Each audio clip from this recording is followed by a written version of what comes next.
Best varicose veins చికిత్సనే పొందండి. నొప్పి లేని చికిత్స కోసం సంప్రదించండి ఎబిస్ హాస్పిటల్.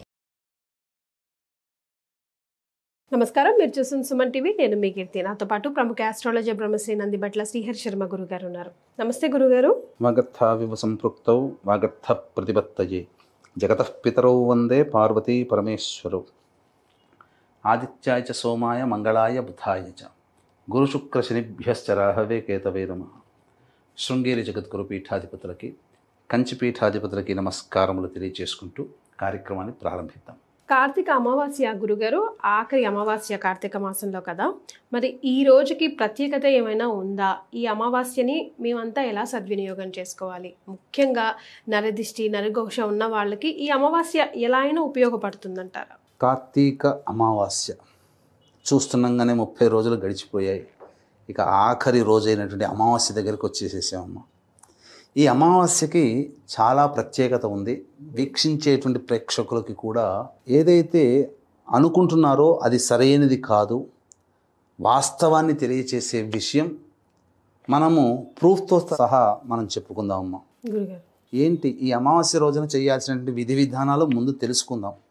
కానీ మనకు మహాభారత యుద్ధం తెలుసు కదమ్మా.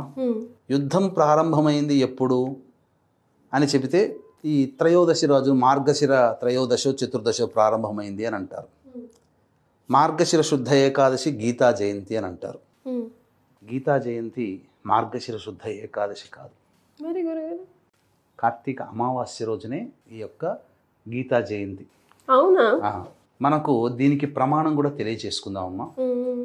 మహాభారత యుద్ధకాలంలో 10 రోజుల పాటు యుద్ధం చేశాడు భీష్ముడు. మాఘశుద్ధ అష్టమి రోజున ప్రాణం వదిలాడు.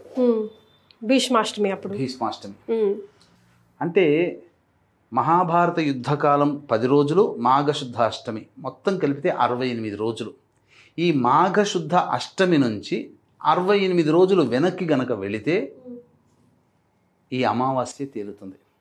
కార్తీక అమావాస్య రోజే గీతా జయంతి. అంటే శ్రీకృష్ణ భగవానుల వారు భగవద్గీతని అర్జునుడికి ఉపదేశం చేయడం జరిగింది.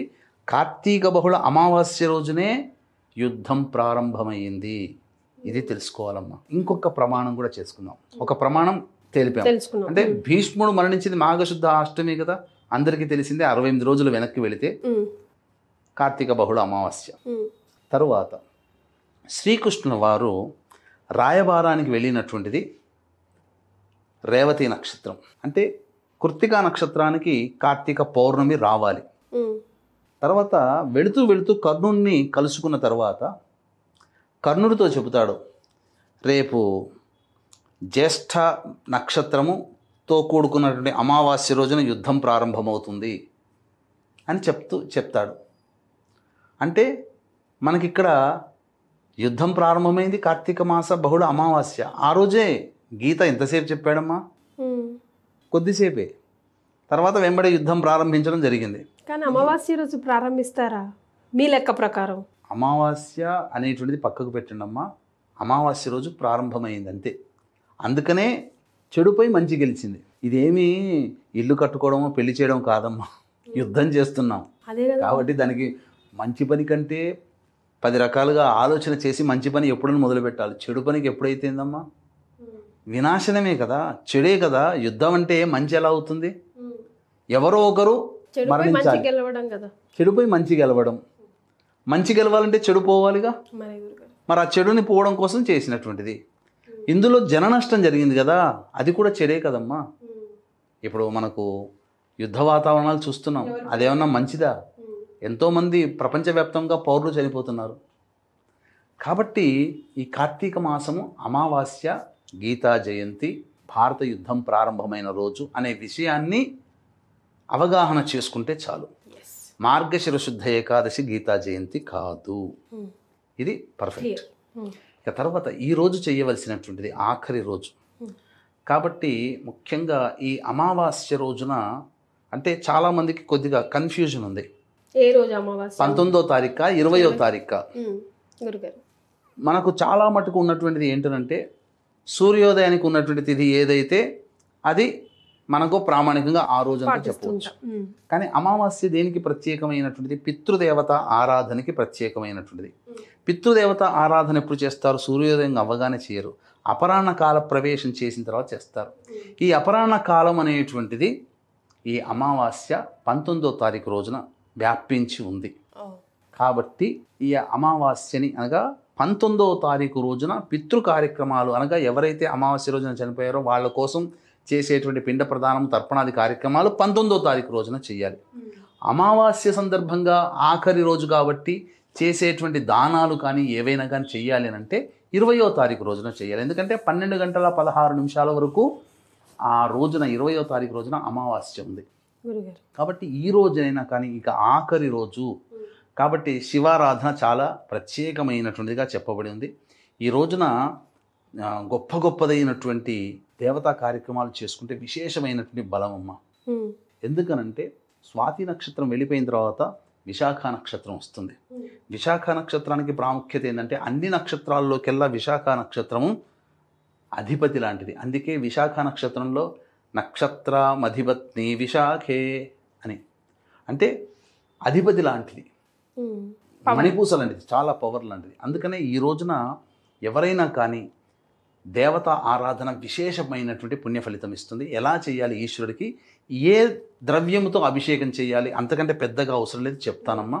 వీక్షించేటువంటి ప్రేక్షకులు కూడా ఈ నెల 20వ తారీఖు రోజున అమావాస్య సందర్భంగా మహిమాన్విత శ్రీశైల క్షేత్రంలో మీ జాతకరీత్యా కలుగు విద్య, వివాహ, ఉద్యోగ, దాంపత్య, అనారోగ్య సమస్యల నివారణకి మరియు మేష, మిథున, కర్కాటక, సింహ, కన్య, వృశ్చిక, ధనుసు, కుంభమీన రాశిలో జన్మించిన వారికి ఇప్పుడు ప్రపంచవ్యాప్తంగా జరుగుతున్నటువంటి ఉపద్రవాలకి గురు అతిచారం కారణం. కాబట్టి 12 రాశిలో జన్మించినటువంటి వారికి దోషప్రదము కావున సర్వదోష నివారణ పూజలు, హోమాలు జరిపించి శక్తిపాతము చేసినటువంటి కరుంగలి మాలని ఇవ్వడం జరుగుతుంది. ఈ కార్యక్రమంలో నమోదు చేసుకోదలిచిన వాళ్ళు స్క్రీన్పై కనిపిస్తున్నటువంటి నెంబర్లకి సంప్రదించగలరు.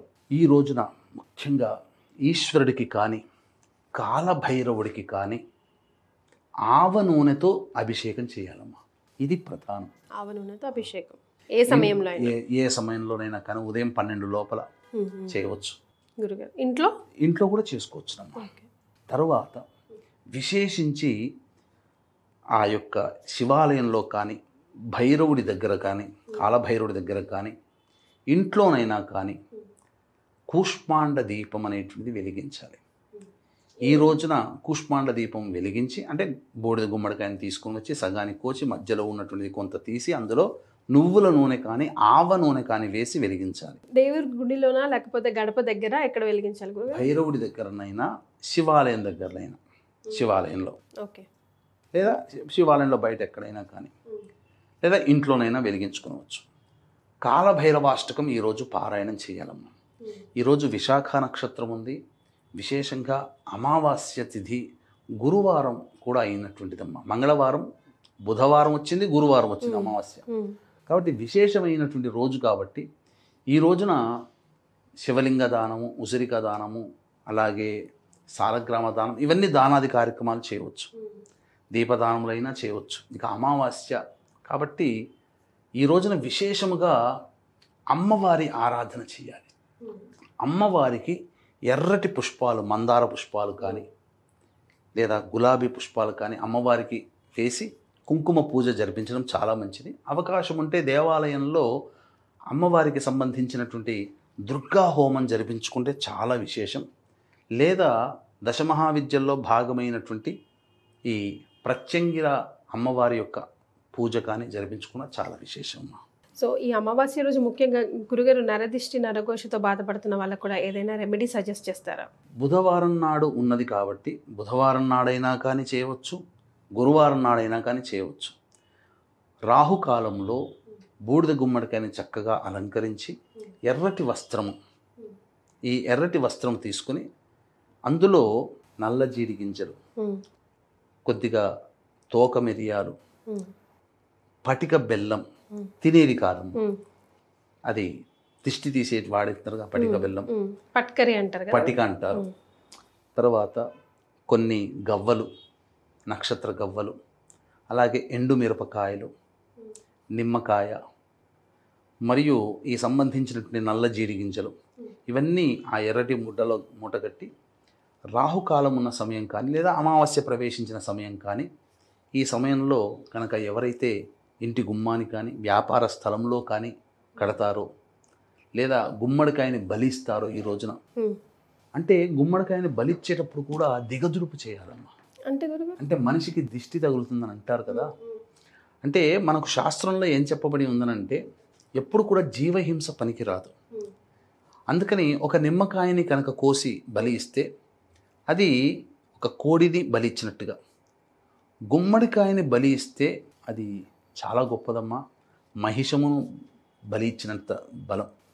కాబట్టి మానవుడికి చెప్పలేనటువంటి దిష్టి తగులుతుంది కదమ్మా. దిష్టి వల్ల ఎన్నో రకాలైన ఉపద్రవాలు, అన్నం తినబుద్ధి కాదు, దేని మీద ఆసక్తి ఉండదు, ఇంత తిన్నా కడుపు నిండిపోతుంది, ఎప్పుడూ గుండె బరువుగా కడుపు బరువుగా ఉండడం, ప్రశాంతత లేని జీవితం, చికాకుగా ఉంటుంది, ఏ పని చేయబుద్ధి కాదు. గ్రహాలు ఎంత బాగున్నా దిష్టి తగిలితే ఇలా ఉంటుంది. ఎవరైనా ప్రయోగం చేసినా ఇలాంటి పరిస్థితులు ఉంటాయి. కాబట్టి ఇవన్నీ తొలగిపోవడం కోసం చక్కగా గుమ్మడికాయను మనం తీసుకొని వచ్చి గుమ్మడికాయని 3 సార్లు క్లాక్ వైజ్ డైరెక్షన్గా, తర్వాత యాంటీ క్లాక్ వైజ్ డైరెక్షన్గా, మళ్ళీ మనిషి నుంచి పైనుంచి కింది దాకా దిగదురుపుతూ 9 సార్లు దిగదొడిచి పగలగొట్టి ఎడమ చేతిలో ఉన్నటువంటి దాన్ని కుడి చేతికి విసిరేయడం, కుడి చేతిలో ఉన్నదాన్ని ఎడమ చేతికి విసిరేసి తర్వాత పసుపు కుంకుమ చల్లి ఎవరికైతే దిష్టి తీస్తారో ఆ వ్యక్తి స్నానం చేస్తే దోషమంతా తొలగిపోతుంది. ఇది ముఖ్యంగా చేయాలి. గుమ్మడికాయ అప్పుడు వెంటనే పడేసేయచ్చా గురుగారు? ఒక రాత్రి నిద్ర చేయాలి అట్లా ఏమైనా ఉంటుంది? అట్లే పడేసేయచ్చు, తప్ప నేను ఉండాల్సిన అవసరం. ఇంటికైతే కుడివైపులో ఉన్నది ఎడం వైపు, ఎడం వైపులో ఉన్నది కుడివైపు చేయాలి. ఇక దిష్టి మనిషికి తీస్తే ఇక ఏం అవసరం లేదమ్మా, దాన్ని పడేసేయచ్చు. స్నానం చేసేసి ఉన్న బట్టలతోనే స్నానం చేసి ఇంట్లోకి వెళ్ళిపోతే చాలు. చాలా మటుకు దిష్టి పోతుంది. కేవలం దిష్టనే కాదమ్మా, ఏ వ్యక్తికైతే ఈ గుమ్మడికాయ దిష్టి తీస్తారో ఆ వ్యక్తికి జాతకంలో ఉండేటువంటి గండములు దోషములు ఉంటాయి కదా, అవి తొలగిపోతాయి. అవి మన కంటికి కనిపించవు. గండములు వచ్చి త్రుటిలో తప్పితుంది కదా, అప్పుడు మనకు అర్థమవుతుంది ఆ రోజున చేసినటువంటి పని వల్ల మనకి ఇంతటి. లేకపోతే అది ఏదో సినిమాలో డైలాగ్ ఉంటుంది కదా, జర్రుంటే చచ్చిపోయేటుంది కదా అని, అట్లా శ్రీహరిది ఏదో డైలాగ్ ఉంటుంది కదా అలా. పోలేండి గారు మంచి మంచి విషయాలు తెలియజేశారు. ముఖ్యంగా ఈ కార్తీక అమావాస్య రోజు మేమంతా ఏం చేసుకోవాలో, ఎలా సద్వినియోగం చేసుకోవాలో తెలియజేశారు. ధన్యవాదాలు. సర్వం శ్రీ ఉమామహేశ్వర పరబ్రహ్మార్పణమస్తు.